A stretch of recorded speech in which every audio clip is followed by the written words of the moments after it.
Bapak Ibu, saudara-saudara yang kasih Tuhan, selamat datang di acara debat 3 pandangan mengenai Tuhan atau Allah di dalam kekristenan.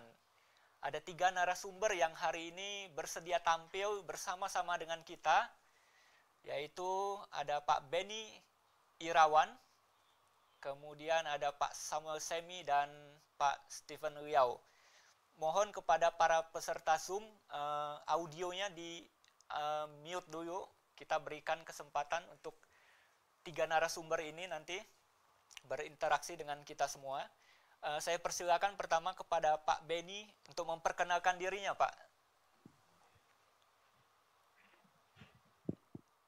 Selamat malam teman-teman semua. Saya Benny Irawan. Saya berbicara sebagai Unitarian. Walaupun saya tidak mewakili saya berbicara ini atas nama pribadi saya, tetapi saya menyebut diri sebagai Unitarian ya. Jadi saya seorang awam, bekerja sebagai tukang kayu, bukan tukang kayu ya, interior designer begitu. Begitu saja. Terima kasih. Terima kasih. Pak Benny ini sudah lumayan sering berdebat.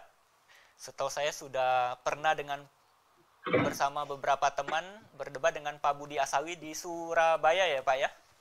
Iya betul Pak. Kemudian kalau debat internet sudah pernah berdebat dengan Pak Dr. Welly Pandensolang, kemudian juga dengan Pak Deki Ngadas, masih tentang Unitarian juga sesuai dengan pandangan yang Pak Benny pegang.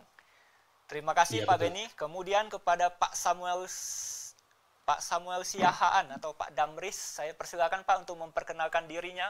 Pak Samuel, Pak Semi. Ya. Bentar lo ya. Udah kedengaran suara saya? Sudah. Ya, salam kenal semuanya, para panelis, para peserta Zoom, sahabat yang hadir di sini, peserta Zoom, netizen yang ada di ini live YouTube atau enggak Pak? Ya, di YouTube-nya di GBI Agrape, teman-teman bisa nonton di sana. Ya, terima kasih buat Tuhan kita Yesus Kristus, Bapa kita yang di Kerajaan Sorga, atas penyelenggaraan acara ini, buat Pak Dede Wijaya, Pak Stephen Liao, Pak Benny. Ini Irawan. Pak Dede Wijaya, ya. Jadi, saya Samuel Siahaan. Saya seorang musisi. Saya dulu praktisi atau lulusan dari desain produk industri Trisakti 92. Bekerja sehari-hari sekarang sebagai penginjil dan musisi. Basic saya dahulu dari Lutheran HKBP, Gereja Batak ya, dengan teologi Trinitas. Lalu saya mempunyai pengalaman yang tidak dari siapapun, orang siapapun, pengalaman pribadi saya secara rohani, sehingga mengubah interpretasi saya, pengertian saya tentang Tuhan Yesus sekarang ini, sehingga saya, seperti teman-teman kenal sebelumnya, menganut teologi Oneness Pentakosta atau Allah Esa. Itu saja dari saya, yang singkat ini. Ya. Terima kasih teman-teman. Ya. Terima kasih Pak Semi. Pak Semi cukup aktif di dunia medsos juga. Sudah sering berdiskusi mengenai pandangannya dengan Pak Kusnadi pernah, dengan Pak Dance pernah, begitu ya? Ya. Ya. Oke, terima kasih Pak Semi. Kemudian kita persilakan Pak Dr. Stephen Liao untuk memperkenalkan dirinya, Pak. Oke, baik, suara saya terdengar ya? Oke. Oke, selamat malam pada semua hadirin yang sudah hadir dan juga Pak Moderator dan juga para narasumber, teman-teman narasumber saya yang sudah hadir. Perkenalkan saya namanya Stephen Liao dan saya saat ini, atau kalau dari latar belakang dulunya saya sebenarnya kuliah kedokteran dan setelah menyelesaikan dokter umum, saya tidak berlanjut ke spesialis tapi memutuskan untuk melayani Tuhan dan belajar teologi, gitu ya. Dan akhirnya saya masuk dalam pelayanan sepenuh waktu Dan saat ini saya sedang melayani di gereja GBI Agrave sebagai salah satu gembala dan juga sebagai pembantu rektor akademis di Grave International Theological Seminary. Oke, jadi saya akan memaparkan posisi Tritunggal yang saya yakini adalah posisi yang alkitabiah. Oke. Baik, terima kasih kepada Pak Stephen mewakili posisi Tritunggal atau Trinitarian. Dr. Stephen sudah beberapa kali berdebat, pernah dengan Pak Budi Asali dan Esra Soru, kemudian dengan Pak Muri Waliyanto Matalu, dan beberapa perdebatan lainnya dengan 3 doktor yang tahun 2020 Agustus itu pernah tentang 4 pandangan jaminan keselamatan. Ya, Bapak Ibu Saudara, kita sudah sekilas mengetahui tentang para narasumber, maka tidak berpanjang kata, saya Dede Wijaya sebagai moderator dari Studio Grave di Sunter mengucapkan selamat datang kepada para peserta Zoom di acara debat 3 pandangan kealahan dalam Kristen, dan juga para penonton di YouTube GBI Agrave. Kami menyiarkan acara ini live di YouTube GBI Agrave. Jadi jika 100 peserta sudah maksimal di Zoom ini, jangan berkecil hati, Anda bisa menonton di YouTube GBI Agrave. Nah, baiklah, tanpa berpanjang kata kita akan masuk ke dalam acara yang sesungguhnya mengenai penyampaian materi dari 3 narasumber. Akan dimulai 7 menit pertama oleh Pak Beni Irawan selaku Unitarian. Saya persilakan kepada Pak Beni Irawan, panitia 7 menit waktunya kita berikan. Baik, terima kasih. Saya langsung saja.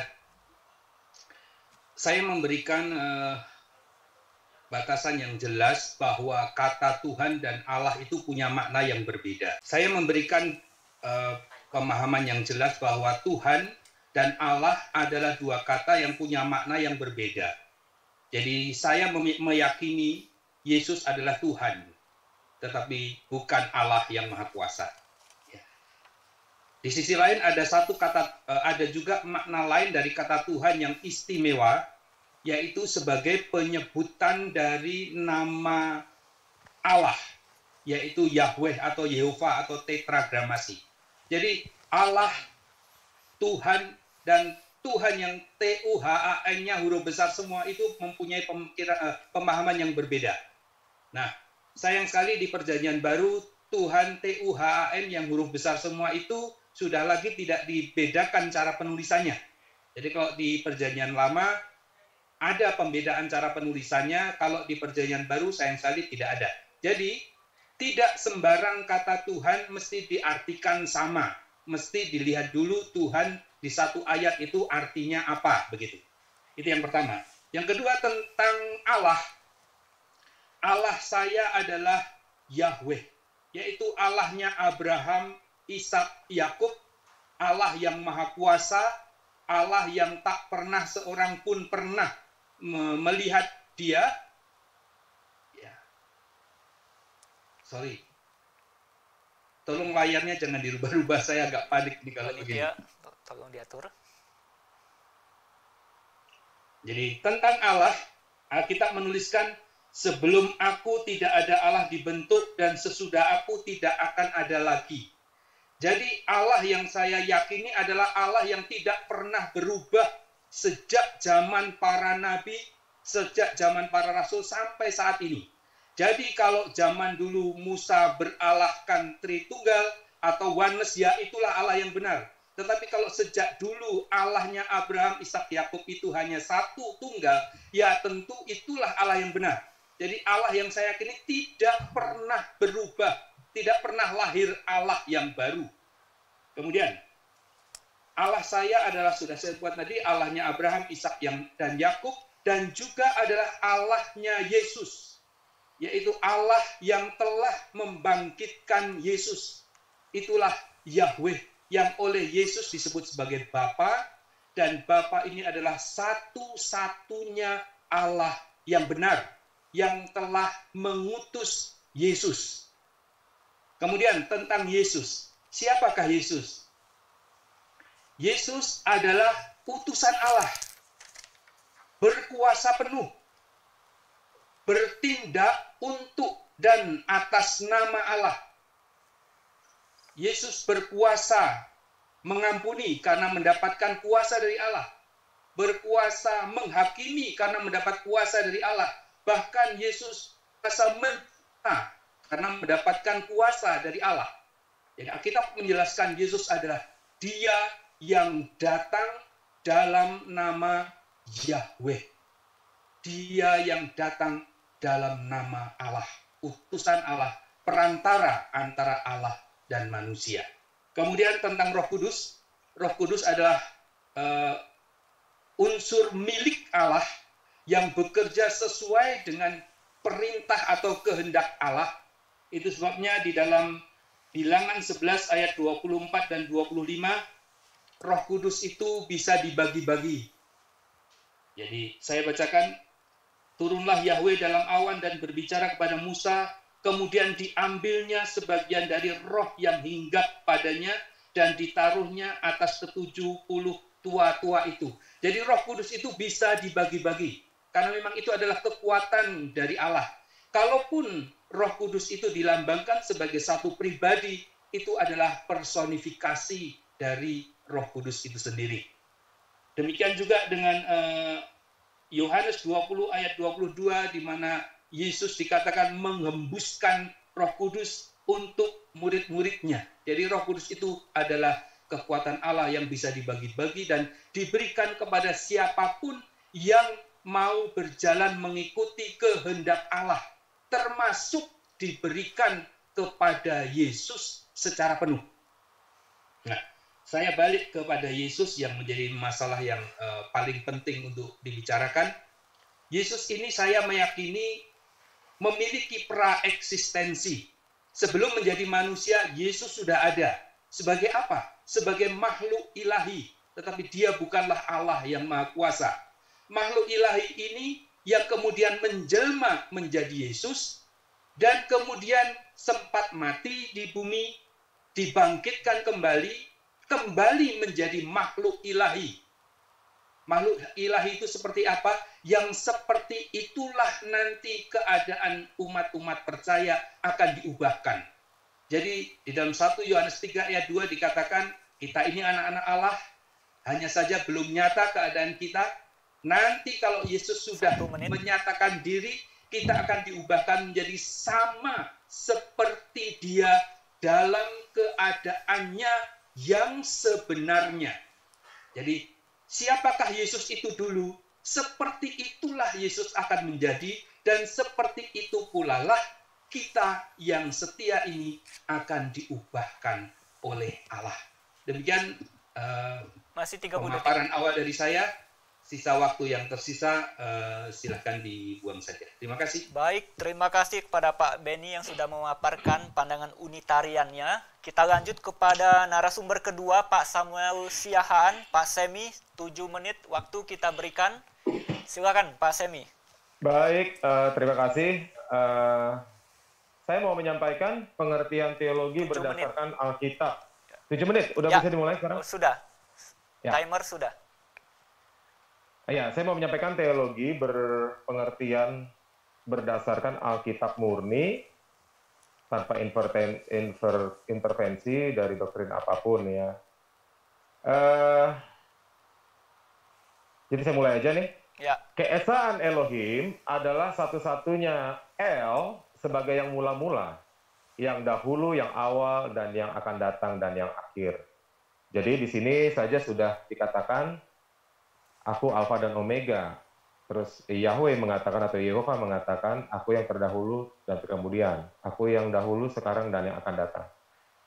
Jadi, kalau yang namanya terdahulu, pasti ada yang lebih dahulu. Tidak bisa kedua-duanya ada lebih dahulu. Pasti ada salah satu yang lebih dulu. Begitu. Tapi itu dari pikiran saya ya. Saya tambah-tambahkan saja itu. Nah, sekarang kita lanjutkan. Dalam Alkitab Perjanjian Lama, Elohim menyatakan namanya dengan sebutan tetragrammaton Yod-Heh-Vav-He atau Yod-Heh-Waw-He, Yahweh atau Yehova. Hal ini sudah dikenal sejak zaman cucu Adam, yaitu Enos. Hal ini tertulis dalam Kejadian 4 ayat 26. Lahirlah seorang anak laki-laki bagi Set juga, dan anak itu dan namanya Enos. Waktu itulah orang mulai memanggil nama Yahweh. Kata Yahweh dengan huruf besar, kata Tuhan dengan huruf besar, semua diterjemahkan dari teks Ibrani, yaitu Yahweh. Yahweh. Maka setelah itu, zaman ketika Yahweh bertemu dengan Yakub pun namanya adalah Yahweh. Tapi Yakub pun masih menanyakan siapa namanya saat dia bergumul dengan Yahweh itu. Kita baca di Kejadian 32 ayat 29. Bertanyalah Yakub, katakanlah juga siapa namamu. Tetapi sahutnya, mengapa engkau menanyakan namaku? Lalu diberkatinya lah Yakub di situ. Jadi di ayat selanjutnya Yakub berkata bahwa dia telah bergumul dengan Allah. Kalau itu Allah yang adalah Yahweh dan namanya sudah disebut sejak zaman Enos, masa Yakub menanyakan lagi siapa nama? Nah, pencatatan kisah ini ditulis Elohim, ditulis oleh Musa, oleh lisan dari Elohim. Dalam kitab Keluaran pun Yahweh menyatakan kembali soal namanya. Dan mengatakan pula bahwa itu sebutannya turun-temurun, tertulis dalam Keluaran 20 ayat 2. Anoki Yahweh Elohenu, akulah Yahweh Alamu. Dan begitu seterusnya kepada para nabi, namun dalam kitab Yesaya, Yahweh berkata bahwa di masa depan Israel akan mengenal namanya dan mengerti bahwa akulah dia dengan nama itu. Yesaya 52 ayat 6. Sebab itu umatku akan mengenal namaku, dan pada waktu itu mereka akan mengerti bahwa akulah dia yang berbicara, ya aku. Jadi dari sini ada penalaran logis bahwa manusia akan mengenal dengan nama itu, bukan dengan nama Yahweh. Ya, makanya orang Israel dikatakan mereka tidak memahami aku dan tidak mengenal aku. Jadi Tuhan mau mengenal pada saat nanti bentuk imperfect pada zaman Perjanjian Lama. Dalam Yesaya 43 ayat 11 dikatakan Yahweh menyatakan dirinya sebagai juru selamat yang satu-satunya. Ya, di situ dikatakan Anoki Yahweh, Mosia. Jadi kata Mosia di sini tidak pakai kata sandang H, definite artikel yang artinya bentuknya adalah kata kerja. Artinya dia itu sebenarnya penerjemahan yang paling tepat adalah akulah Yahweh, pelaku keselamatan satu-satunya. Bukan sang juru selamat saja, tetapi pelakunya, karena bentuk kata di situ Mosia, bentuk kata kerja ber. Nah, dalam isi penyelamatannya sebagai predikatnya yaitu juru selamat atau disebut Mosia, bukan Masiha ya. Mosia. Nah, Yahweh pun hanya mengutus dirinya sendiri karena sesuai dengan Yesaya 43:11 tadi bahwa dia pelaku satu-satunya, bukan hanya gelarnya. Ya, dia mengutus dirinya sendiri. Yesaya 63 ayat 9. Dalam segala kesesakan mereka bukan seorang duta atau utusan, melainkan ia sendirilah yang menyelamatkan mereka. Dialah yang menebus mereka. Dalam teks asli di sini dikatakan kata malak. Malak itu artinya utusan, bukan malaikat saja ya.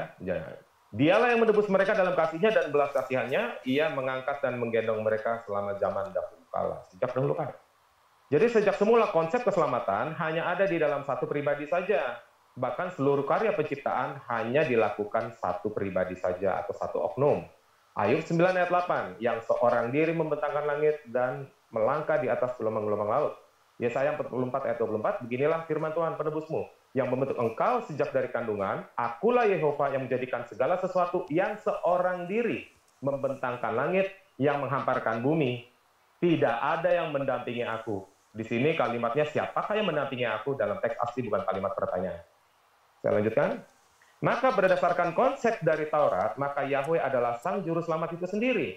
Inilah alasan Yesus dibunuh karena pengakuannya sebagai Mesias atau Mosia, anak manusia, anak Allah, juru selamat, Kristus, Tuhan di kota Daud. Nah, jadi sampai di sini saya jelaskan dulu. Lukas 2 ayat 11, kalau dikatakan, telah lahir bagimu juru selamat, Kristus, Tuhan, maka Tuhan di sini huruf kecil, T huruf besar, sudah pasti mengacu kepada Elohim. Sang El itu sendiri. Nggak ada yang lain. Pada zaman para rasul, beberapa dari para rasul memiliki pandangan kalau Yesus adalah anak Allah, yang bukan Allah Bapa itu sendiri. Jadi wajar. Memang pengertian ini sudah ada sejak zaman para rasul, pengertian Yesus bukanlah Bapa. Ya, karena di sini dikatakan pada Yohanes 14 ayat 8.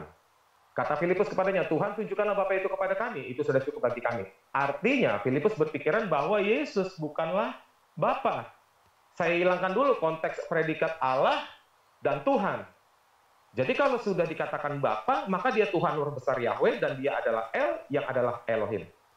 Jadi Filipus sendiri dari para rasul ini pun yang dekat dengan Yesus pun menganggap seperti itu. Yohanes 14 ayat 9. Kata Yesus kepadanya, telah sekian lama aku bersama-sama dengan kamu Filipus, namun engkau tidak mengenal aku. Barang siapa telah melihat aku, ia telah melihat Bapa. Lagi. Ya. Jadi sampai akhirnya Yesus menegaskan kembali soal pengertian dirinya dalam Yohanes 8 ayat 24, karena itu tadi aku berkata kepadamu, jika kalau kamu tidak percaya kepada dia, kamu akan mati dalam dosa.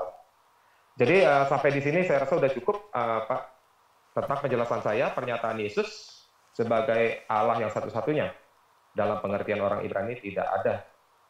Maka dia menyamakan dirinya dengan Allah, Allah yang satu itu. Nggak ada, Yesus adalah menjadi sama seperti Allah, artinya ada dua atau ada tiga. Enggak. Seperti pengertian orang Ibrani. Baik, terima kasih Pak Semi yang mewakili pandangan Oneness Pentakostal atau Sabellianisme. Kita berlanjut ke narasumber yang ketiga, Dr. Stephen Liao mewakili pandangan Trinitarianisme. 7 menit waktu kita berikan.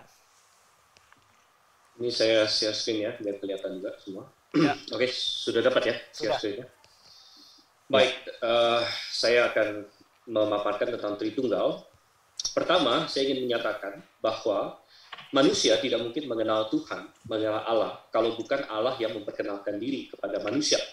Kita tahu bahwa Allah adalah pencipta, dan sebagai pencipta dia pasti adalah pribadi yang sangat unik. Dan tidak bisa disamakan dengan ciptaannya yang manapun juga, pasti ada perbedaannya. Dan Allah menciptakan manusia menurut gambar dan rupanya, tetapi manusia tidak punya hak untuk menciptakan Allah menurut pemikiran manusia. Oleh karena itu, ketika kita ingin mengenal Allah yang benar, Allah yang sungguh-sungguh benar, kita harus melihat apa kata Allah tentang dirinya sendiri. Kita tidak bisa menggunakan pemikiran kita, oh Allah lebih enak seperti ini, Allah itu lebih gampang dimengerti seperti ini, dan lain sebagainya. Yang kita tuju bukanlah gampang dimengerti, yang kita tuju bukanlah enak di pikiran kita, tapi yang kita tuju adalah Allah itu seperti apa dia menggambarkan dirinya sendiri. Dan untuk itu kita harus masuk kepada Alkitab, karena Alkitab adalah penyingkapan Allah tentang dirinya sendiri. Dan berdasarkan Alkitab, kita mendapatkan ada beberapa hal yang sangat jelas di dalam Alkitab. Dan Tritunggal adalah hasil seseorang atau orang Kristen yang ingin menggabungkan semua yang Alkitab katakan. Tidak hanya berat ke satu sisi, tapi semuanya digabungkan. Dan Alkitab dengan tegas mengatakan, misalnya, bahwa ada satu Allah.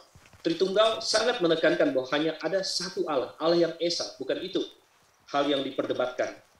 Ini konsisten diajarkan di dalam Ulangan 6 ayat 4. Tuhan Allah kita, Tuhan itu Esa, 1 Timotius 2 ayat 5 di Perjanjian Baru, Allah itu Esa pula dia menjadi pengantar antara Allah dan manusia, jadi Allah itu Esa.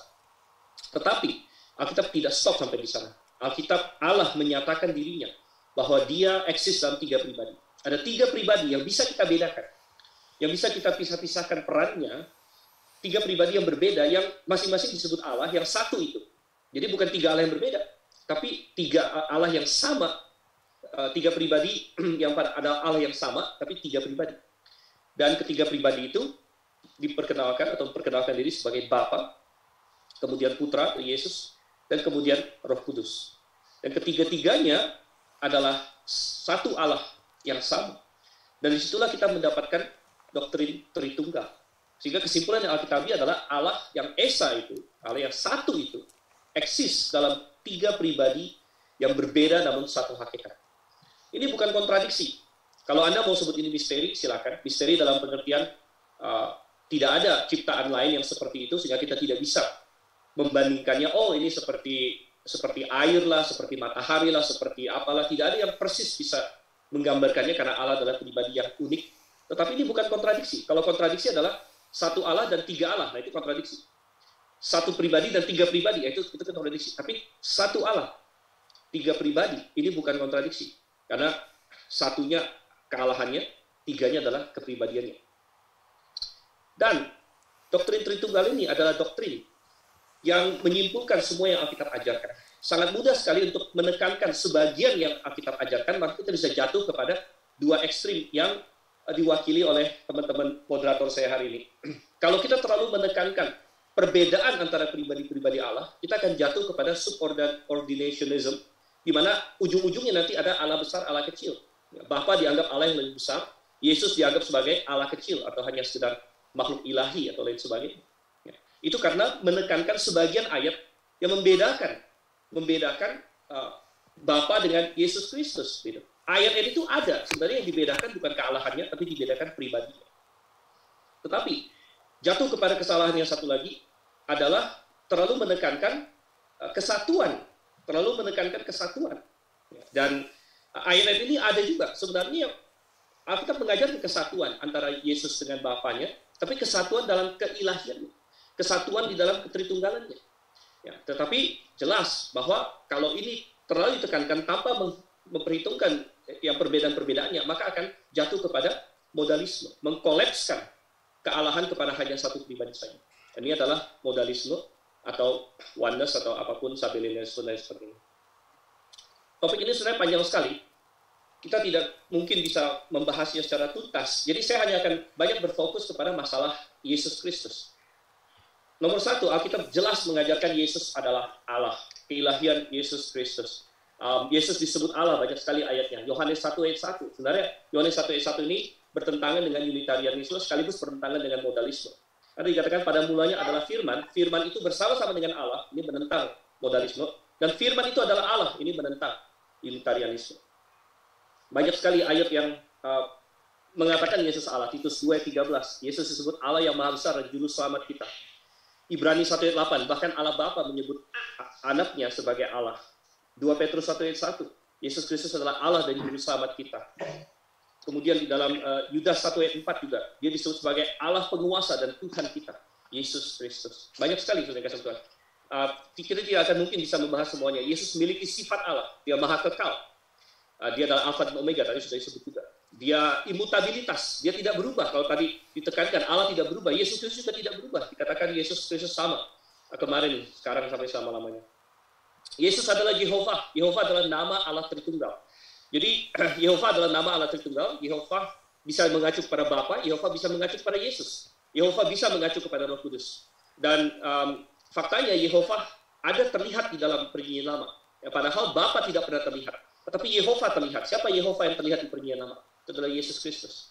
Yesus bertindak sebagai Allah. Dia adalah satu-satunya pencipta dan sebagainya, tadi sudah disebut juga. Kemudian yang sangat jelas sekali Yesus disembah. Yesus sendiri mengajarkan bahwa kita tidak boleh menyembah siapapun selain Allah, dan Yesus disembah.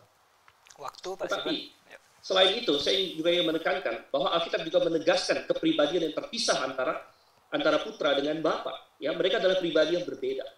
Yesus sendiri menegaskan bahwa dia dengan Bapanya adalah dua pribadi yang berbeda, makanya mereka menjadi dua saksi.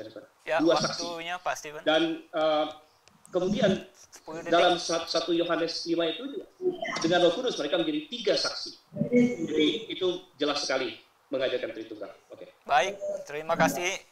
7 menit berikutnya sudah disampaikan Pak Steven mengenai posisi Tritunggal atau Trinitarianisme. Kita akan lanjutkan Bapak Ibu Saudara-saudari para peserta Zoom dan penonton di YouTube GBI Agrape, sesi saling debat di mana satu narasumber akan bertanya kepada dua narasumber.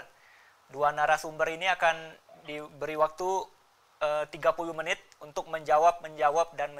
Saya persilakan 30 menit kepada Pak Beni. 30 menit, Pak.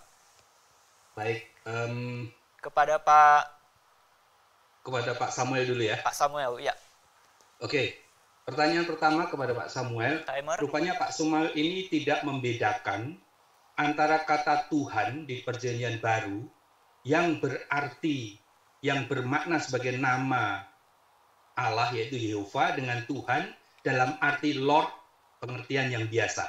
Nah, saya ingin bertanya, bagaimana menjelaskan Kisah Rasul pasal 2 ayat 36 yang dikatakan Allah telah membuat Yesus menjadi Tuhan.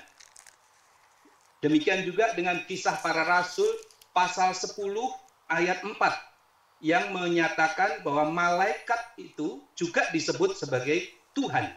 Bagaimana memahami kata Tuhan di kedua ayat itu? Silakan Pak Samuel. Pak Semi boleh menjawab.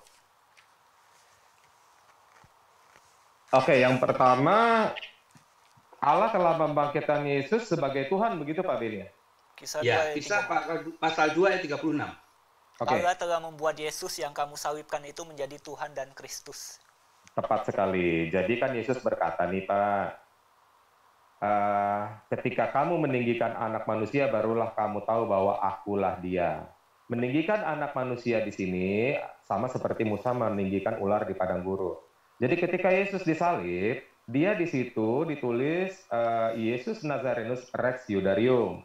Ketika kata Pilatus ditulis dalam 3 bahasa, saya sebutkan bahasa Ibraninya, Yehoshua Hanosri Wemelech Hajehudim. Artinya YHWH. Jadi kata Tuhan di situ untuk Yesus adalah YHWH. Apa membedakannya Pak Samuel dengan malaikat? Kita lihat konteksnya. Tadi saya sudah sebutkan di Lukas 2 ayat 11. Ketika dikatakan telah lahir bagimu juru selamat Kristus Tuhan, maka Tuhan di situ sudah pasti YHWH. Karena menurut Yesaya 43 ayat 11, akulah Yahweh, tidak ada pelaku keselamatan selain aku. Maka ketika malaikat berkata telah lahir bagimu juru selamat, yang lahir ya Yahweh. Karena nggak ada juru selamat yang lain selain Yahweh. Nah, itu cara menjelaskannya. Lalu kalau ada konteks yang lain, malaikat dikatakan sebagai Tuhan, lihat dalam teks Yunaninya itu apa. Nah, K-nya mega apakah mikron? Kan gitu. Jadi, tidak masalah K-nya juga. Lain, kita bisa juga lihat dari konteksnya. Ketika kalau misalnya di ayat itu dikatakan, lalu malaikat sang juru selamat itu datang. Berarti itu nggak ada seperti itu ayat malaikat sebagai juru selamat. Tetapi Yehova pun dikatakan hadir sebagai malah. Artinya dia mengutus dirinya sendiri di dalam. Boleh saya potong Pak Keluaran. untuk kembali ke esensinya. Jadi di dalam Kisah Para Rasul 2 ayat 36 di mana Yesus dijadikan Allah menjadi Tuhan, itu berarti Yesus dijadikan Allah sebagai Yahweh. Tetapi kalau Kisah Para Rasul 10 ayat 4, Tuhan yang ditujukan untuk malaikat itu berarti Tuhan tapi bukan Yahweh. Nah, saya ingin tahu apakah ada bedanya di dalam edisi Yunaninya antara Tuhan yang di Kisah 2 ayat 36 dengan Tuhan yang di Kisah 10 ayat 4. Nanti kita buka ya. Saya beri penjelasan sedikit lagi. Yahweh artinya lihat tangannya, lihat pakunya, Pak. Jadi kalau dia Allah menjadikan dia Yod-Heh-Wah-He, Allah telah menjadikan dia lihat tangannya, lihat pakunya. Yesus kalau tidak dipaku, dia tidak menyatakan bahwa dia lihat tangannya, lihat pakunya. Itu saja simple, nggak susah.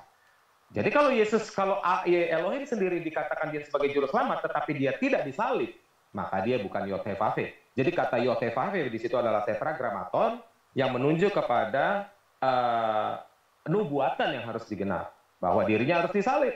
Bapak itu harus disalib. Kita fokus Pak, karena waktu kita mepet ya. Betul. Jadi apakah kata Tuhan di Kisah 2 ayat 36 dengan kata Tuhan di Kisah 10 ayat 4 itu berbeda dalam bahasa Yunani-nya? Kisah 2 ayat 36, Allah telah membuat Yesus yang kamu salibkan itu menjadi Tuhan dan Kristus. Kisah Rasul 10 ayat 4, ia menatap malaikat itu dan dengan takut ia berkata, ada apa Tuhan? Jawab malaikat itu, semua doamu dan sedekahmu telah naik ke hadirat Allah dan Allah mengingat engkau. Oh, yang berkata Tuhan itu manusia apa malaikat? Silakan dijawab saja Pak. Jadi sama atau berbeda? Saya tanya nih konsekuensi logisnya dalam pembacaan ayat itu ketika dikatakan Tuhan kepada malaikat itu ngomong manusia apa malaikat? Ya, saya bertanya Pak, jangan tanya balik Pak. Oke, saya tanya sama Pak Deddy Wijaya. Enggak, Pak Semi, untuk ayat yang Kisah Rasul 10, iya itu Cornelius menatap malaikat itu. Cukup. Ya. Jadi, kadang-kadang manusia menduga malaikat itu Tuhan. Gitu, terus disembah dan segala macam. Makanya malaikat ngomong, tidak, aku sama seperti kamu, aku hanyalah hamba, seperti itu. Jadi lihat konsekuensi logis dari pembacaan ayatnya. Penalaran logisnya dipakai. Itu aja. Cukup saya rasa. Oke Pak Beni, lanjut. Iya, sebenarnya Kisah Para Rasul 10 ayat 4 itu tidak berbicara pada konteks seperti yang Pak Samuel jelaskan tadi. Oke, saya bertanya satu lagi ke Pak Samuel. Nanti separuh-separuh ke Pak Stephen ya. Jadi saya memahami bahwa Sabellianisme ini mempercayai bahwa Yesus adalah Bapa. Nah, bagaimana menjelaskan apakah Yesus dan Bapa itu bisa punya kehendak yang berbeda? Karena faktanya kalau Yesus adalah Bapa semestinya tidak bisa punya kehendak yang berbeda. Tetapi faktanya Yesus berdoa, kalau boleh bukan kehendak, lalukan cawan ini, tapi bukan kehendakku, melainkan kehendakmu. Jadi ada kehendak yang berbeda. Bagaimana bisa kalau Yesus adalah Bapa, Yesus memiliki kehendak yang berbeda dengan Bapa? Silakan. Telah dikatakan di dalam kitab suci atau manuskrip, dia mati sebagai manusia. Jadi ada kehendak manusia, ada kehendak rohnya. Kalau dia dikatakan Bapa, dia adalah rohnya Allah itu. Berdiam di dalam jasmani. Makanya dikatakan di dalam dialah segala penuhan Allah diam di situ. Lalu dikatakan kehendak daging dan kehendak roh berbeda. Ada keinginan jasmani, ada keinginan rohani. Nah, Allah yang adalah roh itu berdiam di dalam tubuh manusia. Jadi kemanusiaannya mempunyai kehendak yang berbeda dengan rohaninya. Semua kita manusia seperti itu. Itu Pak, penjelasannya simpel sekali. Oke, jadi Yesus adalah Bapa, tetap begitu Pak ya? Iya.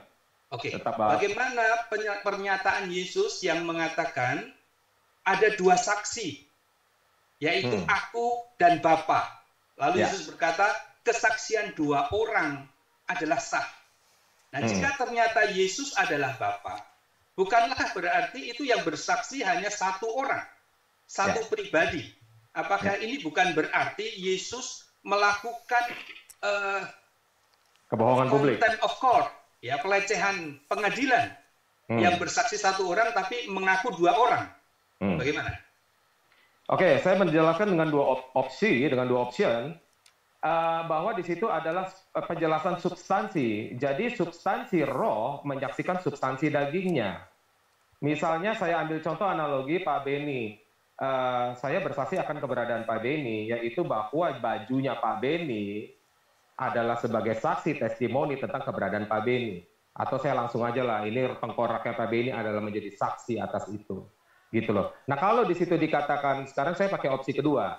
Kalau di situ dikatakan kesaksian dua orang di situ nggak bisa bicara substansi, Pak. Karena Allah bukan orang. Kan begitu. Nah, jadi kalau dikatakan Allah, dua saksi pribadi yang berbeda, maka nggak bisa dikatakan orang. Opsi yang ketiga saya tambahin. Di dalam kitab perjanjian lama dikatakan, lalu turunlah Yahweh dalam awan, berdiri dekat Musa, lalu berseru kepada Yahweh yang di langit. Yehova, Yehova, pengasih dan penyayang. Yehova yang di bumi diutus dari Yehova yang di langit, lalu Yehova yang di bumi berseru kepada Yehova yang di langit. Itu saja. Bukan berarti dia dua pribadi, tetapi satu oknum di dalam kejamakan substansinya yang bisa berada di mana-mana. Itu penjelasan saya. Saya rasa cukup. Oke, saya rasa cukup untuk Pak Samuel. Ya. Jadi saya sekarang bertanya untuk Pak Stephen. Saya ingin tahu sebetulnya Bapa yang oleh Yesus disebut sebagai Bapa, itu satu-satunya Allah yang benar, ataukah salah satu Allah yang benar? Karena kalau Bapa adalah satu-satunya Allah yang benar, maka tidak ada pribadi lain selain Bapa yang adalah Allah yang benar. Tetapi kalau Bapa hanya salah satu Allah yang benar, maka ada pribadi lain yang juga adalah Allah yang benar, yaitu Putra dan Roh Kudus. Bagaimana Pak? Ya, Allah Bapa adalah satu-satunya Allah yang benar. Sehingga tidak ada Allah lain. Tidak ada Allah lain yang adalah Allah yang benar. Tetapi bukan berarti tidak ada pribadi lain. Nah, jadi kesalahan Pak Beni tadi adalah menyamakan Allah dengan pribadi. Tadi Bapak bilang, kalau Bapa adalah satu-satunya Allah benar, maka tidak ada pribadi lain yang menjadi Allah benar. Pribadi lain bisa, asal dia tertunggal, asal dia masih Allah yang satu itu. Tetapi Bapa adalah satu-satunya Allah yang benar. Itu benar. Itu benar. Tetapi Yesus tidak mengeksklusi dirinya di situ. Yesus tidak bilang, tapi aku bukan Allah yang benar. Enggak. Yesus mengatakan dia punya peran yang berbeda dari Bapa, dia adalah utusan di situ, dia adalah utusan Bapanya. Tetapi dia juga adalah Allah yang benar, tidak disangkal oleh ayat itu. Bahkan itu ditegaskan lagi di dalam ayat lain. Misalnya dalam 1 Yohanes 5:20, di dalam Titus 2:13, dalam Yudas 1:4. Dalam begitu banyak ayat lain disebut Allah juga. Jadi Bapa adalah satu-satunya Allah yang benar karena Tritunggal percaya ada satu Allah. Oke, saya pertajam. Tadi di penjelasan kan ada disebut Allah itu satu tapi ada 3 pribadi, yaitu Bapa, Putra, dan Roh Kudus. Ya, 3 pribadi. Nah, ketika Yesus berkata, tercatat di dalam Yohanes 17 ayat 3, Bapa, berarti itu kan berbicara tentang pribadi. Benar. Pribadi Bapa adalah satu-satunya Allah yang benar. Lalu Yesus menyebut juga dirinya sebagai utusan Bapa. Nah, bukankah ini bertentangan dengan penjelasan Bapa yang tadi Bapak katakan pribadi Allah itu Bapa, Anak, dan Roh Kudus? Silakan, Pak. Tidak ada pertentangannya. Bertentangan di mana? Karena kan tadi saya sudah katakan bahwa Allah yang Esa itu eksis dalam 3 pribadi. Salah satu pribadi adalah Bapa. Jadi Bapa adalah Allah yang satu-satunya itu. Allah yang satu-satunya itu. Ya kan? Kan kita setuju ada satu Allah. Hanya menurut Anda, Allah itu eksis hanya dalam satu pribadi. Yaitu pribadi Bapa. Menurut Alkitab, Allah itu eksis dalam 3 pribadi. Tapi Allahnya satu. Jadi kalau misalnya saya berkata, Bapa adalah satu-satunya Allah, itu tidak salah. Karena memang hanya ada satu Allah. Saya berkata Yesus adalah satu-satunya Allah, juga benar. Karena memang hanya ada satu Allah. Saya berkata Roh Kudus adalah satu-satunya Allah, juga benar. Karena memang hanya ada satu Allah. Tetapi Allah itu eksis dalam 3 pribadi. Makanya di dalam Alkitab, ketiga pernyataan ini muncul. Makanya saya bilang, kita tidak boleh tebang pilih ayat. Kita harus sintesiskan semua yang Alkitab ajarkan. Bapa disebut Allah, Yesus disebut Allah, Roh Kudus disebut Allah. Dari situlah muncul pemahaman ini, bukan kita yang bikin-bikin sendiri. Kita dapatkan langsung dari Alkitab. Kecuali kita mau korting, jadi kita lihat sebagian ayat, yang sisanya kita abaikan. Nah ini entah jatuh ke modalisme atau jatuh ke unitarianisme. Oke, saya lanjutkan. Tadi Bapak sempat mengungkap Ulangan 6 ayat 4. Dengarlah hai Israel, Yahweh atau Yehovah Allah kita, Yahweh atau Yehovah itu satu. Nah, Ulangan 6 ayat 4 itu dikutip kembali oleh orang Yahudi di Markus 12 ayat 29. Nah, pada perikop itu, orang Yahudi mengatakan hal yang sama, bahwa Yahweh itu satu. Tidak berhenti sampai di situ, orang Yahudi itu mengatakan, ahli Taurat itu mengatakan, dia Esa. Itu saat berbincang-bincang dengan Yesus, orang itu berkata, benar guru, tepat katamu bahwa dia Esa. Jadi dia itu pasti tidak menunjuk ke Yesus yang sedang dihadap bicara. Kemudian ditegaskan lagi oleh orang Yahudi itu, ahli Taurat itu, tidak ada yang lain kecuali dia. Itu berarti Yesus yang diajak bicara tidak termasuk di dalamnya. Tidak ada yang lain kecuali dia. Perikop itu ada di Markus 12 ayat 29 sampai 32. Nah, terhadap jawaban itu, Yesus mengatakan betapa bijaksananya orang ini. Bagaimana Bapak menjelaskan hal ini? Kalau ternyata Yesus sebetulnya adalah salah satu bagian dari Allah, tetapi orang Yahudi itu tidak memasukkan Yesus ke dalam bagian Allah, dan ternyata Yesus menganggap itu hal yang bijaksana. Bagaimana menjelaskan ini, Pak? Sama seperti yang tadi sudah saya katakan. Kalau saya berkata Bapa adalah Allah, itu tidak salah.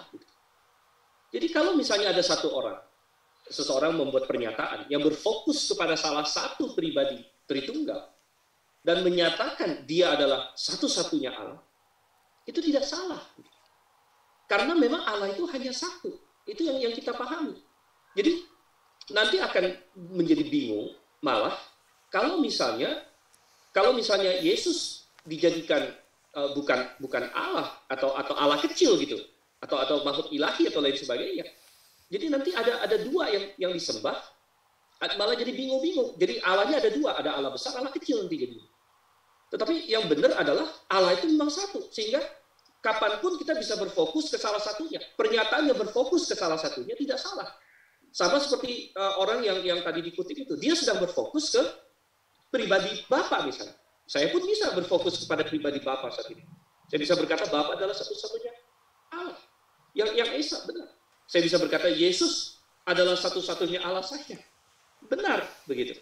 Ya, karena saya berfokus ke salah satu pribadinya pada saat itu. Ya, tetapi saya akan berkata bahwa disintesiskan semuanya, bahwa satu-satunya Allah yang benar ini eksis dalam 3 pribadi, yaitu pribadi Bapa karena disebut Allah, pribadi Yesus karena disebut sebagai Allah, dan pribadi Roh Kudus karena disebut sebagai Allah. Jadi sebenarnya konsepnya sama gitu. Jadi yang ditanya ini jawabannya sama sebenarnya. Oke, saya pertegas, Pak. Berarti ketika Yesus berkata Bapa adalah satu-satunya Allah yang benar, kalimat itu memberikan peluang adanya pribadi lain yang juga adalah Allah, begitu Pak. Benar, asal Allahnya adalah Allah yang sama yang satu. Oke, jadi tidak boleh Allah yang lain. Oke, saya catat. Berarti sekalipun Yesus berkata Bapa adalah satu-satunya Allah, tetapi itu memberikan peluang yang lain adanya pribadi Allah yang lain, gitu ya Pak. Benar, asal Allahnya Allah yang sama itu. Oke, saya bertanya ayat yang lain sekarang. Di dalam 1 Timotius 1 ayat 17, Allah yang satu itu dinyatakan sebagai yang tak nampak. Sementara Yesus adalah pribadi yang sudah nampak dilihat oleh ribuan orang. Bagaimana menjelaskan hal ini, Pak? Justru ini hanya bisa dijelaskan oleh Tritunggal.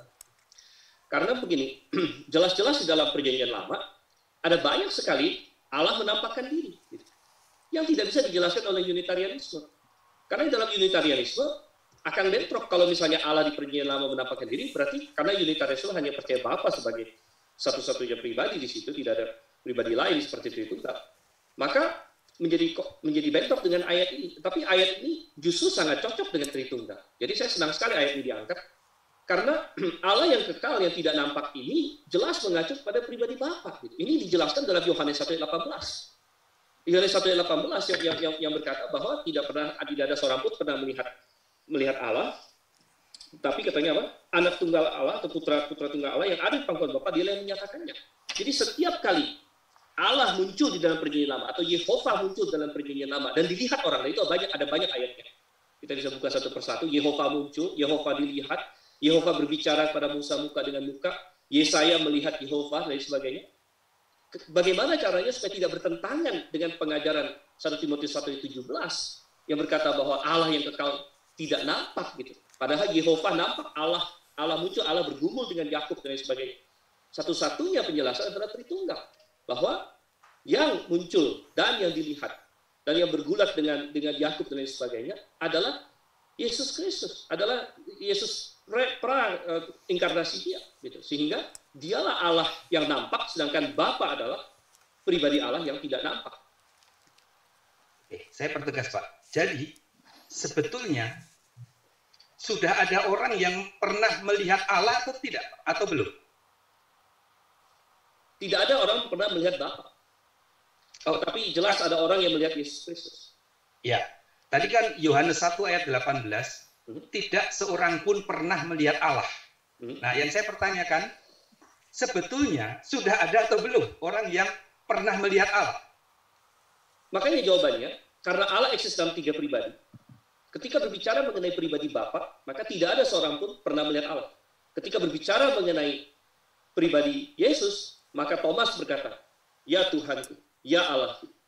Maka Yakub berkata, "Aku telah bergumul dengan Allah." Maka Yesaya berkata, "Mataku telah melihat Yehova. Celakalah aku, kalau aku najis bibir," dan sebagainya. Itu hanya bisa dijelaskan dalam Tritunggal. Kalau tidak, saya perlu ketegasan saja. Jadi kalau demikian saya menyimpulkan sebetulnya sudah ada yang pernah melihat Allah. Allah Putra ya.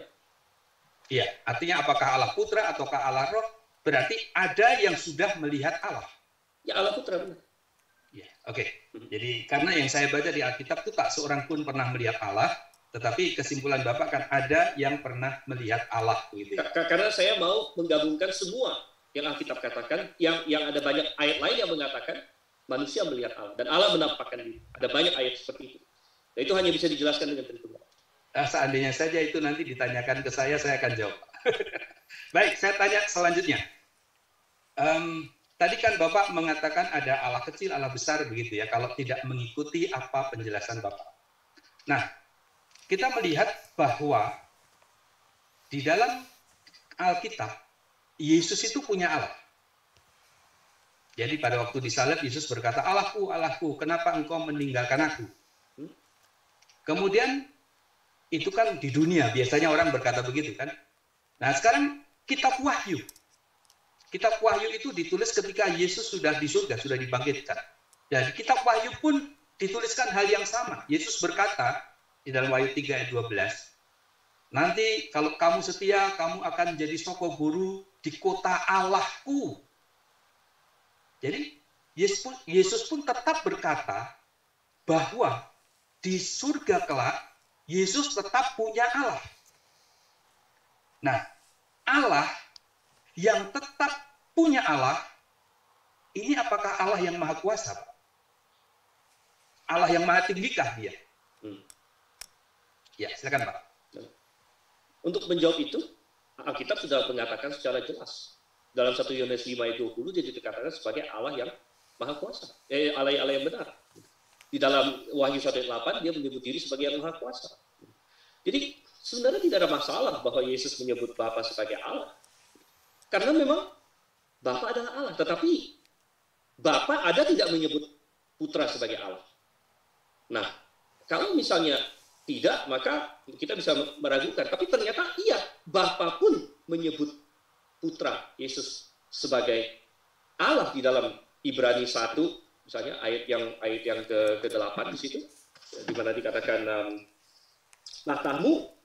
tahtamu ya Allah. Di sini adalah Bapa berbicara kepada Putra. Tahtamu ya Allah.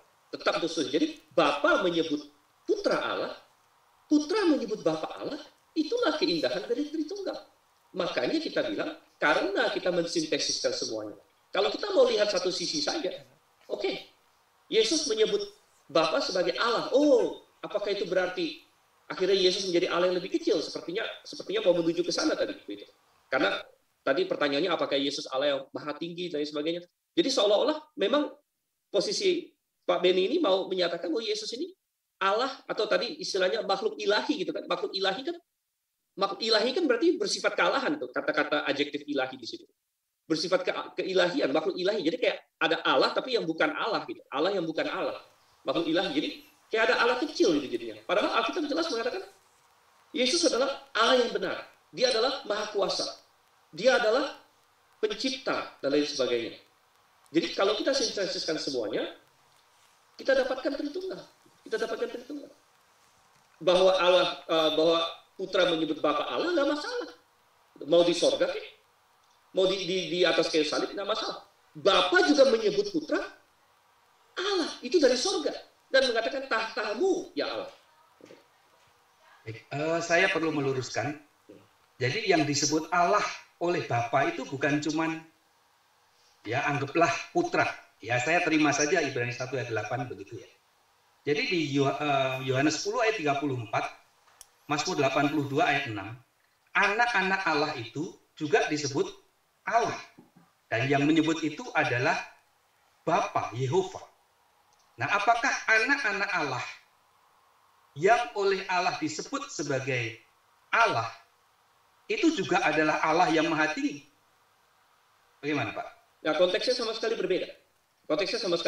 Konteksnya itu mengutip dari Mazmur. Di mana intinya, di dalam Mazmur di situ dikatakan, Allah ingin berkata, hey, dia berbicara pada hakim-hakim sebenarnya di situ konteksnya. Hakim-hakim, kalian ini bertindak seperti Allah maksudnya. Hakim di dunia ini punya kuasa seperti Allah, makanya dipakai istilah Allah di situ, karena kalian memutuskan hidup matinya orang. Seorang hakim di pengadilan, dia memutuskan hidup matinya seseorang, sehingga mereka dimetaforakan sebagai Allah di situ. Tetapi itu adalah pemakaian figuratif, metafora. Nah, kalau kita melihat di sini, ya konteks sama sekali berbeda. Bahwa ketika Yesus disebut Allah, di situ adalah penegasan. Bukan hanya itu, bahkan Allah Bapa berkata bahwa semua makhluk harus menyembah Yesus Kristus. Harus menyembah Dia. Dan Dia diberikan kemuliaan yang sama dengan Bapanya. Dan semua orang harus menghormati Dia sama dengan Bapa. Padahal di dalam Perjanjian Lama dikatakan bahwa Allah tidak memberikan kemuliaannya kepada yang lain. Jadi sangat jelas sekali, saya tahu bukan hanya Bapak, tapi segala macam kayak saksi Yehova dan sebagainya, saya juga pernah berdebat dengan mereka, sering menggunakan ayat itu. Bahwa, oh ini yang lain juga disebut Allah kok. Ya, boleh saya potong Pak, karena masih ada pertanyaan yang lain. Oke, silakan. Jadi, kata Allah tidak harus diartikan sebagai Allah yang maha tinggi, begitu kan? Oh tentu, kan ada banyak Allah palsu. Oke. Jelas ada banyak Allah palsu, kayak dewa-dewi juga disebut Allah, tapi bukan Allah yang benar. Oke. Sekarang begini Pak, saya ingin mengajak untuk kita melihat. Ketika Bapa menyebut anak-anak Allah dengan Allah, Mazmur 82 ayat 6, Yohanes 10 ayat 34, Bapa tidak berkata Allahku. Tetapi Bapa hanya berkata Allah. Ya, misalnya Presiden Jokowi menyebut siapa namanya? Presiden Amerika sekarang ini sebagai presiden, ya, tapi kan bukan presidenku, bukan begitu. Tetapi berbeda dengan Yesus, ketika Yesus menyebut Bapa sebagai Allah, bukan hanya Allah, tetapi Allahku. Artinya, dengan penyebutan itu kan Yesus menempatkan diri sebagai umatnya.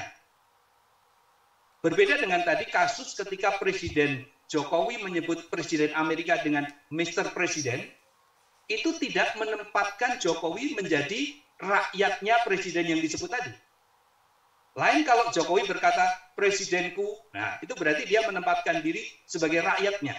Nah, bagaimana menjelaskan ini? Ketika ada perbedaan, jadi Bapa menyebut anak-anak Allah sebagai Allah. Ya, yang tadi Bapak sudah katakan Allah di sini tidak harus berarti Allah yang Maha Kuasa, berarti ada kemungkinan artinya lain. Tetapi Yesus menyebut Bapa sebagai Allahku. Otomatis menempatkan Yesus di bawah. Bagaimana menjelaskan ini? Apakah Allah yang Maha Tinggi itu masih punya Allah? Silakan Pak. Ya, sekali lagi Alkitab menyebut Yesus sebagai Allah yang benar. Alkitab menyebut Yesus sebagai Allah yang perkasa, Allah yang Maha Kuasa dalam Wahyu 1:8, Allah yang perkasa yang sama dengan Jehovah El Gibor di dalam Yesaya 9 ayat 5 dan lain sebagainya. Ya. Jadi Alkitab sendiri menyebut Yesus sebagai Allah yang Maha Kuasa, Allah yang benar. Jadi saya bingung di mana letak permasalahannya. Nah, mengenai pertanyaan tadi, kenapa disebut Allahku? Ya, ada beberapa jawaban di sini. Kenapa disebut Allahku? Satu, tentu dalam konteks sekali lagi penebusan. Dalam konteks penebusan, bahwa Dia turun menjadi manusia. Dan sebagai manusia dia bahkan memberi diri dibaptis bahkan.